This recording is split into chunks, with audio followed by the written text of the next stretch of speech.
ਬੱਚਿਆਂ ਦੀ ਹਾਈਟ ਵਧਾਉਣ ਦਾ ਤਰੀਕਾ ਦੱਸਣ ਲੱਗਾ। ਬੱਚਿਆਂ ਦੇ ਕੱਦ ਦੇ ਹਵਾਲੇ ਨਾਲ ਜਿਹੜੇ ਵਾਲਿदैन ਪਰੇਸ਼ਾਨ ਨੇ, ਅਗਰ ਬੱਚਿਆਂ ਦੀ ਉਮਰ 12 ਸਾਲ ਤੋਂ ਘੱਟ ਹੈ ਤੇ ਇੱਕ ਮੈਂ ਨੁਸਖਾ ਦੱਸਣ ਲੱਗਾ। ਅੱਲਾ ਦੀ ਰਹਿਮਤ ਨਾਲ ਰੈਗੂਲਰ ਇਸਤੇਮਾਲ ਕਰਵਾਇਆ ਜੇ, ਕਿਸੇ ਕਿਸਮ ਦੀ ਕੋਈ ਦਵਾਈ ਨਹੀਂ, ਕੋਈ ਕੈਮੀਕਲ ਨਹੀਂ।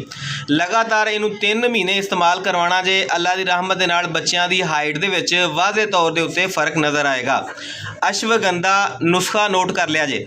ਅਸ਼ਵਗੰਧਾ 50 ਗ੍ਰਾਮ ਸਤਾਵਰ ਦਾ ਪਾਊਡਰ ਲੈਣਾ ਜੇ ਜਨਾਬ। 50 ਗ੍ਰਾਮ ਸफ़ेद मूसली इंडियन ਉਹਦਾ ਪਾਊਡਰ ਲੈਣਾ ਜੇ। 50 ਗ੍ਰਾਮ ਸफ़ेद ਤਿਲ ਉਹਨਾਂ ਦਾ ਵੀ ਪਾਊਡਰ ਲੈਣਾ ਜੇ ਜਨਾਬ 50 ਗ੍ਰਾਮ। ਇਹਨਾਂ ਸਾਰੀਆਂ ਚੀਜ਼ਾਂ ਨੂੰ ਅੱਛੇ ਤਰੀਕੇ ਨਾਲ ਮਿਕਸ ਕਰਕੇ ਤੇ 200 ਗ੍ਰਾਮ ਸ਼ਹਿਦ ਦੇ ਵਿੱਚ, ਸ਼ਹਿਦ ਅਗਰ ਅਸਲੀ ਖਾਲਸ ਮਿਲ ਜੇ ਤੇ ਕਿਆ ਹੀ ਬਾਤ ਹੈ, ਅਗਰ ਨਾ ਹੋਵੇ ਤੇ ਕਿਸੇ ਵੀ ਅੱਛੇ ਅਦਾਰੇ ਦਾ ਜਨਾਬ ਤੁਸੀਂ ਬਾਜ਼ਾਰੀ ਸ਼ਹਿਦ ਵੀ ਲੈ ਸਕਦੇ ਜੇ। ਉਹਦੇ ਵਿੱਚ ਮਿਲਾ ਕੇ ਤੇ ਮਜੂਨ ਜੀ ਬਣਾ ਕੇ ਤੇ ਰੱਖ ਲਓ। ਜ਼ਰਾ ਮੇਰੀ ਗੱਲ ਤਵੱਜੋ ਨਾਲ ਸੁਣ ਲਿਆ ਜੇ। ਜਿਵੇਂ ਕਰਨਾ ਹੈ, ਅੱਧੀ ਚਮਚ ਸੁਬਾਹ, ਅੱਧੀ ਸ਼ਾਮ ਖਾਣਾ ਖਾਣ ਤੋਂ ਬਾਅਦ ਬੱਚਿਆਂ ਨੂੰ ਰੈਗੂਲਰ ਦੇਣੀ ਜੇ। ਇਸ ਤੋਂ ਇਲਾਵਾ ਰੋਜ਼ਾਨਾ ਇੱਕ ਦੇਸੀ ਅੰਡਾ, 1 ਗਲਾਸ ਨੀਮ ਗਰਮ ਦੁੱਧ ਦਾ, ਦੁੱਧ ਦੇ ਵਿੱਚ ਚੀਨੀ, ਸ਼ੱਕਰ, ਪੱਤੀ ਕੋਈ ਚੀਜ਼ ਨਹੀਂ ਪਾਣੀ, ਸਿਰਫ ਨੀਮ ਗਰਮ ਦੁੱਧ ਦੇਣਾ ਹੈ। ਉਸ ਤੋਂ ਇਲਾਵਾ ਨਾਲ ਇੱਕ ਦੇਸੀ ਅੰਡਾ ਲਾਜ਼ਮੀ ਦੇਣਾ ਹੈ।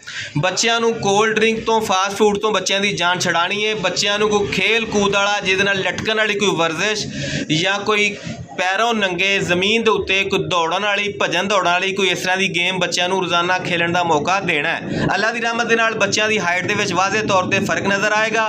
ਦੁਆਵਾਂ ਦੀ ਦਰਖਾਸਤ ਹੋਏਗੀ ਨਬੀ ਪਾਕ ਸੱਲੱਲਾਹੁ ਅਲੈहि ਵਸੱਲਮ ਦੇ ਉੱਤੇ ਇੱਕ ਦਫਾ ਦਰੂਦ ਇਬਰਾਹੀਮ ਪੜ੍ਹ ਕੇ ਕਮੈਂਟ ਦੇ ਵਿੱਚ ਅਲਹਮਦੁਲਿਲਾ ਲਿਖ ਦਿਆ।